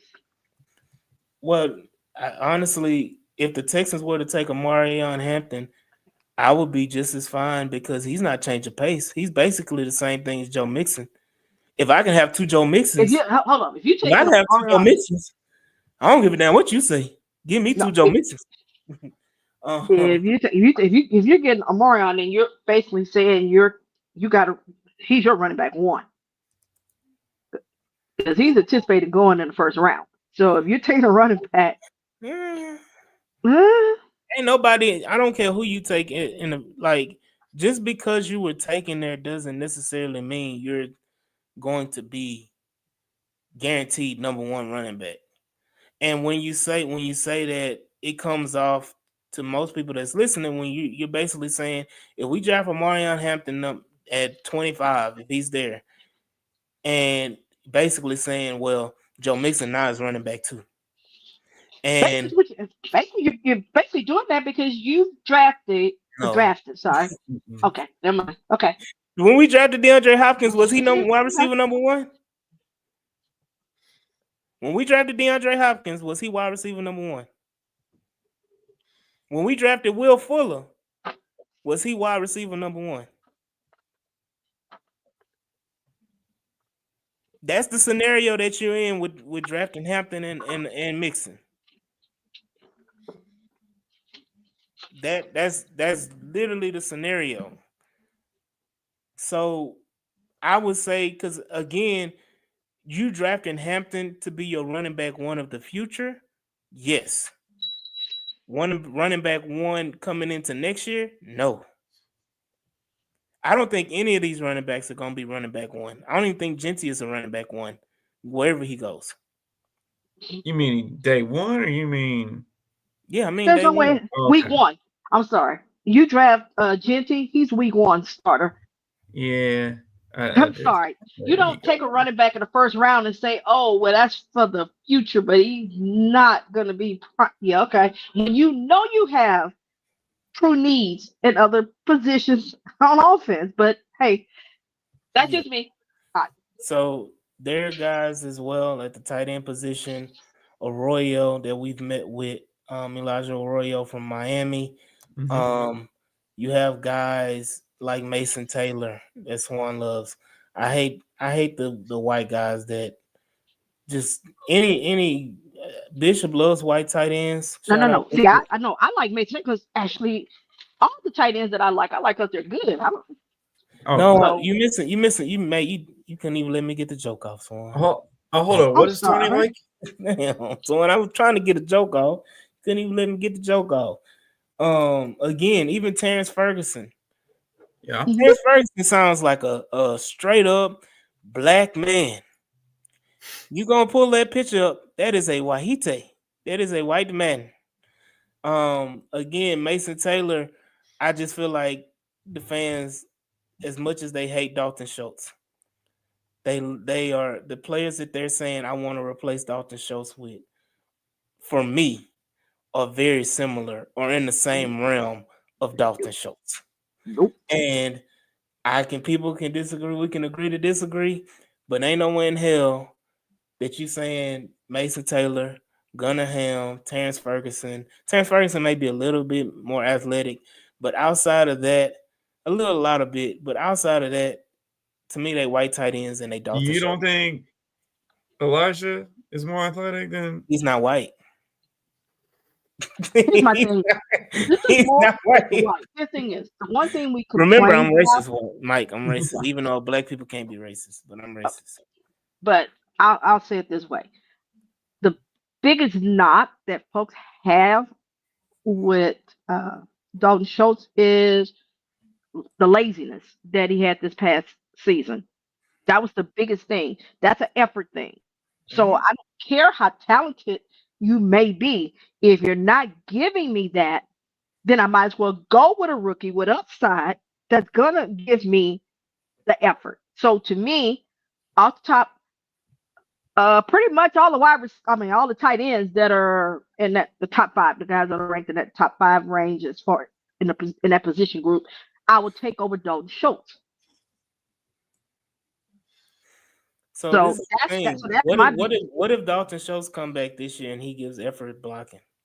Okay, it'll be the first time in Oh, his career, are but we are we we'll see. what if Nick Caley was the one? He was the 1-1. Is the tight end whisper? Is the tight end whisperer that got Dalton Schultz to block? Hey, that'd be great. But right now, And I think and odds I are yeah, I'm gonna say this, and I know a lot of people hate Dalton Schultz, but I I don't hate honestly it. think no, I I, said I just don't like I didn't say, laziness. but I You did say didn't say you hated him. You said a Oh, a lot okay. of lot of people. people. So throw a rock.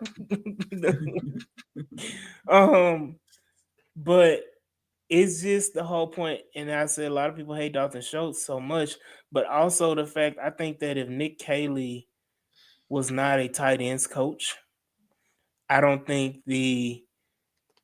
I feel like there's a lot of desperation in certain fans that I've seen because this is one specific fan that just loves them some Loveland from Michigan.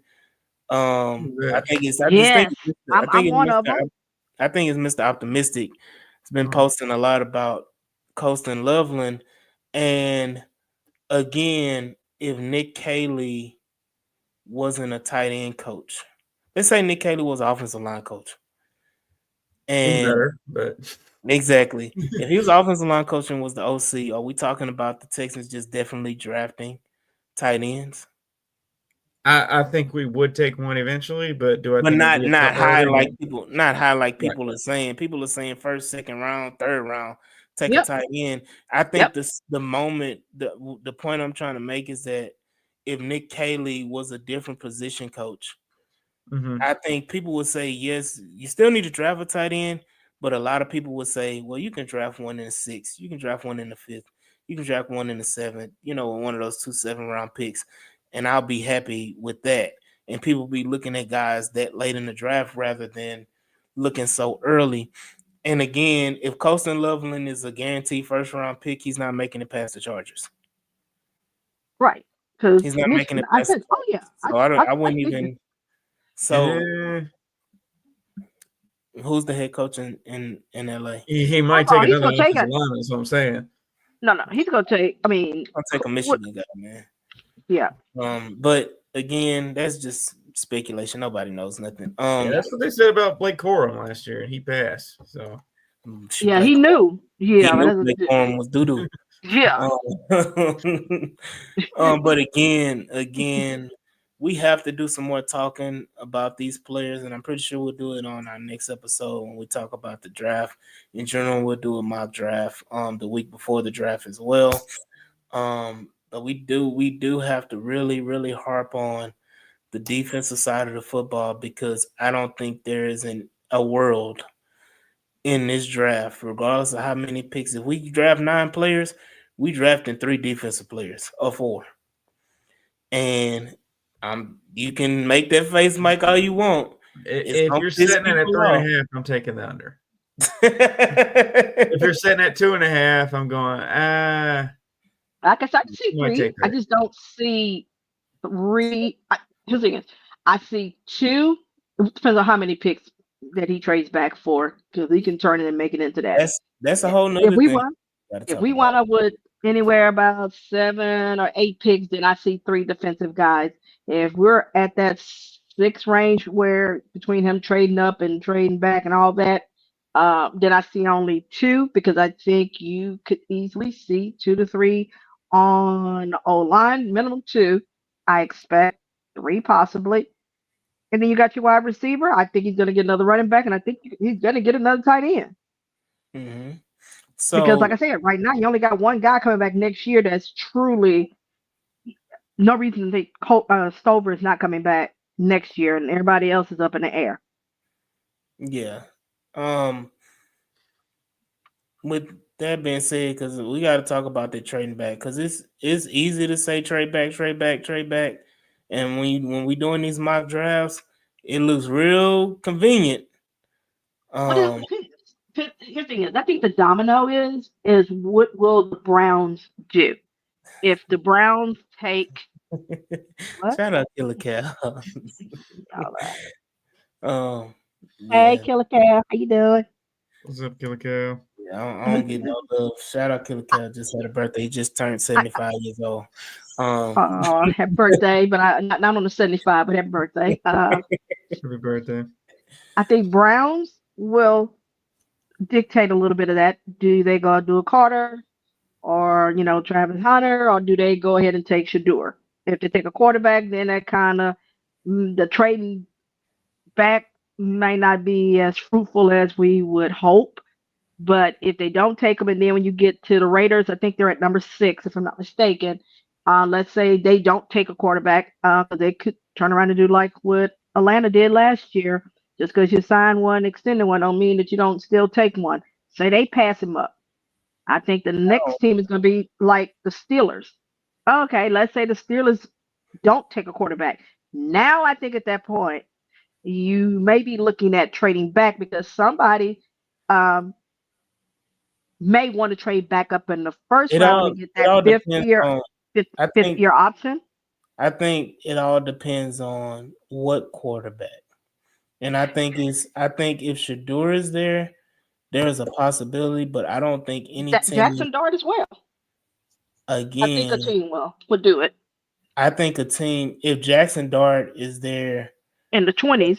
in at 25 or whatever, I don't think that teams would be I think teams would be more patient to let them fall because I'm gonna say this now. There are teams that are saying I know it's crazy now, but there are teams that are saying I'm more in love with Jalen Milroe than I am Jackson Dart. And we probably don't see it, but there's No, talk I see and it. there's talk about it. And if that's the case, teams are saying, well, if I value Jalen Milroe over Jackson Dart, I'm not going to trade up. If Jackson Dart falls to me in the second round, he falls to me. I will trade up in the second round, but I'm not going to trade up in I the can first see a to the team first doing round. it because most teams Want to get that 5th year want option, but Well, exactly. we thought teams was going to trade up for Will Levis in the first No, round. okay. Swan, Personally, hold up. for going, we cannot have No, revisionist no, history no, no, hold up. because No, at the no. I'm saying when time no, I'm saying when he no, I'm not talking about the once he fell out of the top 10, and he because at that point you we knew still, but Swan, that's the point I'm trying to make. There's after Cam Ward, every other, even Shadur, if Shadur is not taken, then every other quarterback is the Will Levis. no the And no the difference. reason why, and I'm not, and I gotta clarify this. I'm not saying they're Will Levis talent or they're going to be the type of player Will Levis is. I'm saying the scenario that Will Levis fail can But there's happen. but there's a reason why he failed that had nothing to do with talent. And that was reported throughout the draft by Jeremiah and all of those guys was that it was the attitude issue folks had So with what are him. they? So what are they I'm talking not hearing about? that about Jackson Dart. I'm What are not they hearing no talking talk. about? What are they talking about? Shadur. No. I'm saying There as far as again, trading I'm up. telling you this right. The reason why I'm saying this is that I can put money on it that Okay. no other quarter outside of Cam Ward, Shadur is not getting. No other quarterback is getting drafted before Shadur at the quarterback position. So again, if Shadur falls to the second round, that means Jackson Dart is falling to the second round and Jalen Milroe is falling to the second round. Mm, If nobody is willing to trade up or take Shadur Sanders in the first round, Jackson Dart and Jalen Milroe, Quinn Ewers, all these other quarterbacks are going to get taken second and beyond. I could see a team actually The trading up. Saints, what's his name? Kuiper. Um, Mel Kiper had the Saints taking Shadur. Yeah, I can see Yeah. that. Yeah, and they're picking what 10, 12, something like that, right? 9. Again, 9, yeah. at Saints, the Saints at 9. Saints are picking 9. Okay. And like you said, the Raiders are picking what, 7? 6. 6. 6. So you have the Raiders at 6. We saying Shadur. We don't know. First of all, we don't even know if the Giants could do something and take Shadur as well. I mean, if the And Browns don't so take him, then they'll take him. But I'm just saying that's why I and, said the Browns are going to and start it off. so again, I think the determining factor is what does Pittsburgh do at 21? And they Does might want to trade up. I just don't think that these teams value Milroe and Dart as high. And I understand the 5th-year option aspect of it, but again, I don't think that teams are willing to trade the capital because again, you're talking about us at 25. It's not going to happen with us, by Right. the way. No. And that's the point I'm All trying you to gotta make do- is that, but Swan, you're talking about teams trading 10 plus spots up. They Or would more. just trade with the Chiefs or the Eagles or the Bills. They have no incentive unless they felt truly that the Rams were going to do it. And everything I hear from the Rams, they're not going to take a quarterback at 26. So like everybody tells you what they're going team to do. like Cleveland or the Giants has incentive to move all the way up to 25. They just go to the 30s. Right. So, and then again, even if the Rams do take Dart, let's say the Steelers don't take quarterback. Let's say the Steelers pass. And then let's say the Rams do take Dart at 26. Again, I just stated that teams are favoring Milroe over Dart. So it's just the point of teams are saying, I don't have that fondness of Jackson Dart to trade 2 seconds and a third or wherever, or 2 seconds and a fourth, or whatever the capital it may take to jump 10 to 15 spots for a quarterback that I don't necessarily say is going to be my franchise. Like, that's the point that I think Mike was making and I'm making, is that Jalen Milroe, Jackson Dart, there's already people saying they don't really believe or know that Cam Ward and Shadur Sanders are franchise quarterbacks. It was I don't forgot who said it today, was saying that Shadur is Teddy Bridgewater. Whoa. Right. A borderline. I haven't heard anybody say Cam. I ain't heard nobody say Cam. They don't think it's going to be. I know there are doubts about Shadur, but Cam. There are doubts about Cam, and the only reason why there's limited doubts about Cam because he's the best quarterback in this draft. Yeah. And the Titans need a quarterback. Right. He's going to 98% sure he's going to go to the Tennessee Titans. Again, if Cam Ward was in any other draft, and this is how I base it, if Cam Ward was in the CJ Stroud, Anthony Richardson draft and Bryce Young draft, Cam Ward is probably going after Will Levis. No, I think it goes before Levis.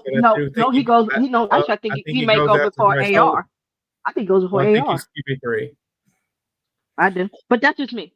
But because again, he can pass. He's accurate, and he's athletic. So I got to look at it like this: we got to take a step back because again, we're looking at it as if what we know now. We know that Will Levis, and we going on damn near 2 hours. There are articles out there. I was very low on Will Levis. I know you were, but I'm saying there's high on Will Levis. Swan, they was talking about Will. First of all, they were saying the Texans were gonna take Will Levis. Oh yeah. No, hold up. No, we had certain folks that threw that out there because they could.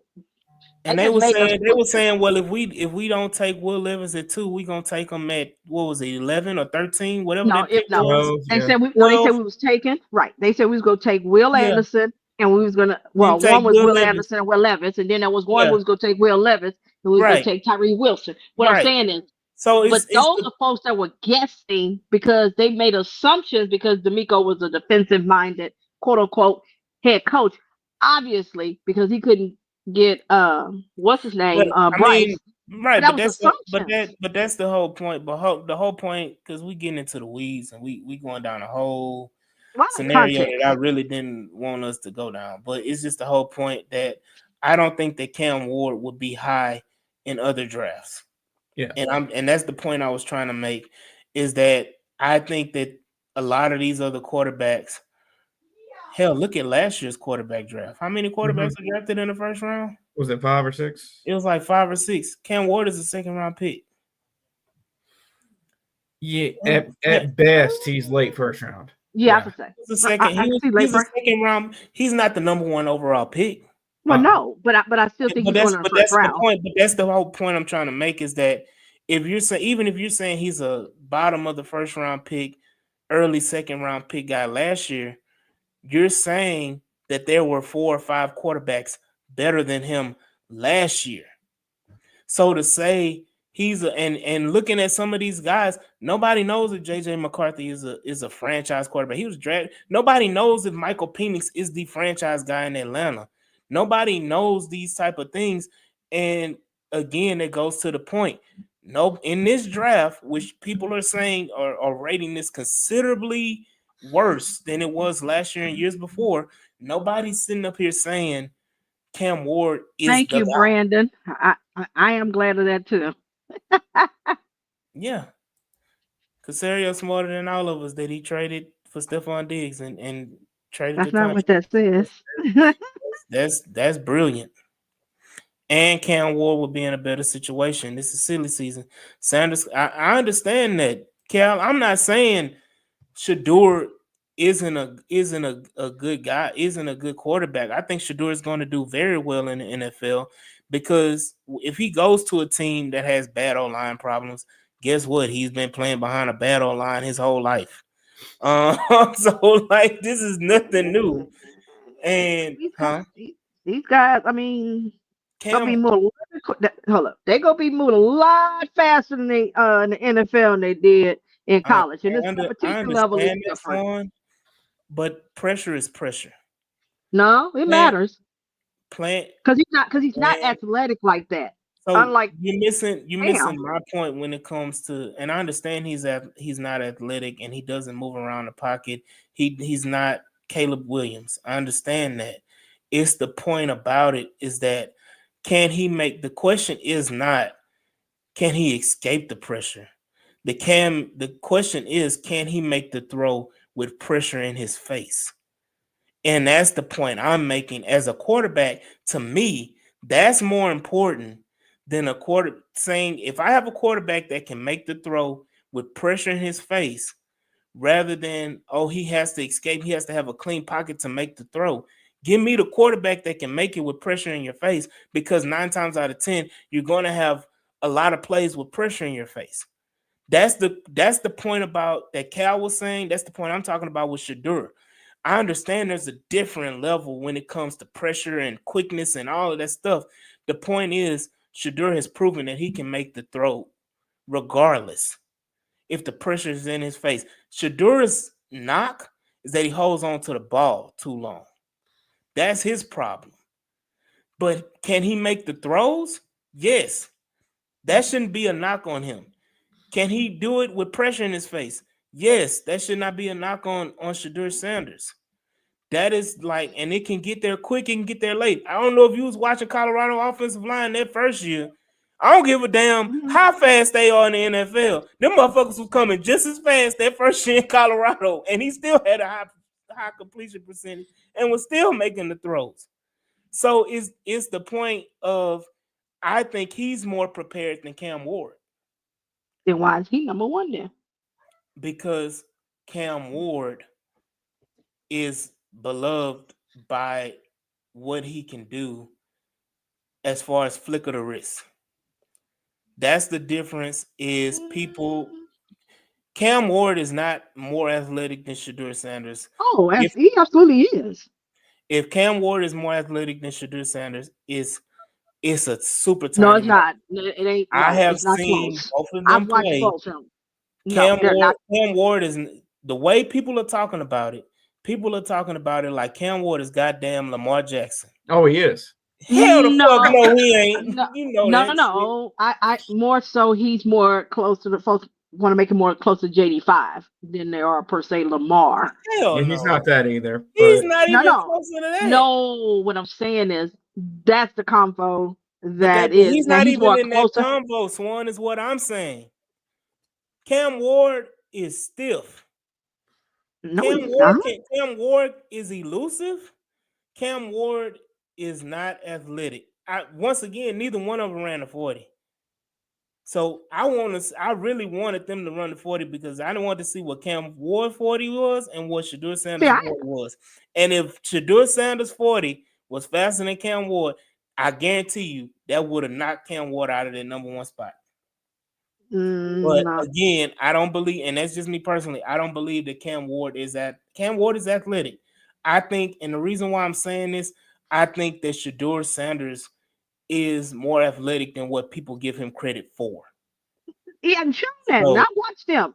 The dude is not. I mean, hold up. You must be mixing his brother up. no, Shiloh. No. Shiloh is the one that's athletic. Shiloh is the one that. Shedeur is again. Shedeur is mindset playing the quarterback position is not to run the football. The No, same I'm saying the same knocks and same things that people were giving. And I'm not. Let me say this: Shedeur Sanders is nowhere near C.J. Stroud, not in the stratosphere of C.J. Stroud. But the knock on C.J. Stroud was before the Georgia game is Mhm. that he can't move in the pocket and he can't Right. run and he Right. can't do. And they're saying the same thing about Shedeur.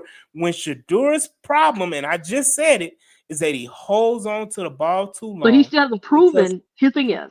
But But didn't folks say Swan, which CJ? But I'm asking, did folks not say which CJ will you see in the I next level? understand Will we get Georgia CJ, or are we gonna get the regular CJ you saw uh with Ohio State during the regular season? You haven't seen a Shador moment where you can sit back and say, "Oh, okay, he can do that."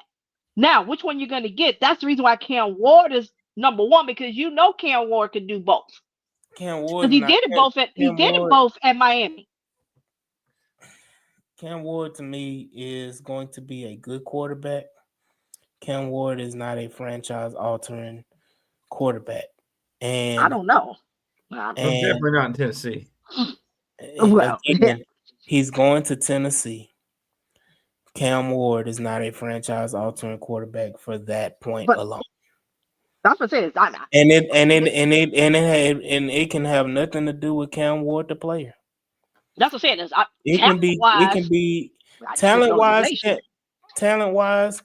Cam Ward, if you look at the last quarterbacks that were drafted the last 4 or 5 years, talent wise, I don't think he is top 10.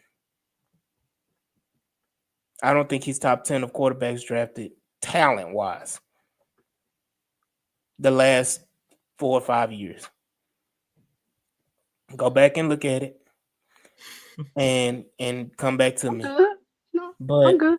No, I'm again, good. it's just the whole point. With that being said, Cam Ward will probably have a good average career. And unless he gets out of Tennessee, he will be a good average quarterback. Again, Trevor Lawrence was drafted number 1 overall. Trevor Lawrence was supposed to be generational. Trevor Lawrence is a good quarterback. Trevor Lawrence isn't franchise altering for the Jacksonville Jaguars. He's what? If the Jacksonville Jaguars were to release Trevor Lawrence or trade Trevor Lawrence and draft another quarterback, they would be in the same boat that they currently are in. Yeah, but I thought you said he was a franchise alternate quarterback. I'm sorry. I said I he don't. was. He's not. Oh, okay. I was gonna say, No, I said that again because we're gonna close out. I said that Trevor Lawrence was drafted #1 overall as a franchise generational altering quarterback, uh-huh. and he's not. Nope. That goes to my point about Cam Ward. Just because you're taking #1 overall, and I hate to shit on Cam Ward because I like him as a player, but just because you're drafted #1 overall doesn't make you a franchise altering quarterback. I think if Tennessee did not need a quarterback, because let's be honest, there were conversations before recently that Tennessee was going to take Abdul Carter. Before the foot injury, if Abdul Carter, I believe this, if Abdul Carter didn't have that foot injury and all of that noise about Abdul Carter and his size and whoopty whoopty whoop, They still taking the quarterback. they either that or they were going to trade out of that pick. They And I fan think base, they can't afford not to. They are getting ready to for so. that stadium and everything. They're All right. they're So kind of like forced let's to kind of do it. but let's say they take Cam Ward and he flames out like Will Levis now, and you picking #1 again or #2 again, and it's another batch of quarterbacks. Or let's say 2 years from now, just like Will Levis got 2 years, Cam Ward get 2 years, and it's the same scenario. They You fired gotta another swing. coach. Yep. They But you fired gotta another keep coach. swinging. But you gotta keep swinging. We Because if didn't. you can't, huh? We didn't. And we got our quarterback the first time. We got it right. And if you want to be real about it, we got it right the time before. Mm-hmm. No, that's what I'm saying is if you, I And mean, you if it don't the hits, Texans. So just because a franchise misses out on a quarterback, it does not necessarily mean you have to keep swinging. yes, You you have to do. If you you want, if you gonna put ass in the seat, you do. you have to be patient because again, your teams. If you got a fan base, they're gonna ride for you regardless. Okay. Here's the thing is, So you what you can't saying? keep So having. what you're saying is that if Jacksonville didn't take Trevor Lawrence, Jacksonville wouldn't have any fans. They would have moved by now. So Yeah, if yeah. you saying If they had taken, if they had taken, If go Tennessee ahead. doesn't take a quarterback, are you saying that Tennessee Titans fans are no longer going to be Tennessee Titans fans? I think it hurts. As far as here's the thing, are they still fans? Because let's face it, we went through that where you couldn't put folks inside that damn stadium. Now, are COVID, you still are you still saying you're a fan? For a couple of years. Yes. Are you showing up? That's a whole different thing. let me That's what I'm say talking this about. too, Swan, because you talking about putting ass in the seats. Let us not forget we hit a little thing called COVID during our time with not putting ass in the seats that contributed. I'm not saying that was the sole reason, but it greatly contributed to why we didn't have as many No, asses we in the didn't. seats. No, we didn't. I About understand, Tennessee, huh? Swan, you had that stadium full when we was going 2-13 or 2-14. When we You mean was the shit? picking No, you talking we about, hold picked on, no, number no. one You talk. 3 times. And Okay, all I'm three talking about times we that. picked No, I'm talking Swan, about we picked after, not then. Swan. That was a different Swan, era. but Swan, it does the It sentiment does is the matter. sentiment. No, but okay, I'm not arguing about it because we're about to end this episode. We will talk about it on another time again. I appreciate everybody for joining in. Killer Cal, I see you, man. We can talk about that on another time about the Shador and all those other quarterbacks. But again, the banter is the banter. We're here. We will see y'all next week on Tuesday. Next week. We'll be back on Tuesday next week. But we'll do a mock draft and we'll talk more about the draft and other positions. And maybe Jules can come in and referee a little bit of me and Swan going back and forth. Yeah, because Um, Mike ain't no help. um, but I appreciate everybody that stuck with us for these 2 hours. Definitely was not planning on being in 2 hours. I should have been in the It was not. But I appreciate y'all all for joining us and enjoying the podcast and sticking with us. And we will see y'all when we see y'all on the next episode. Peace. Peace.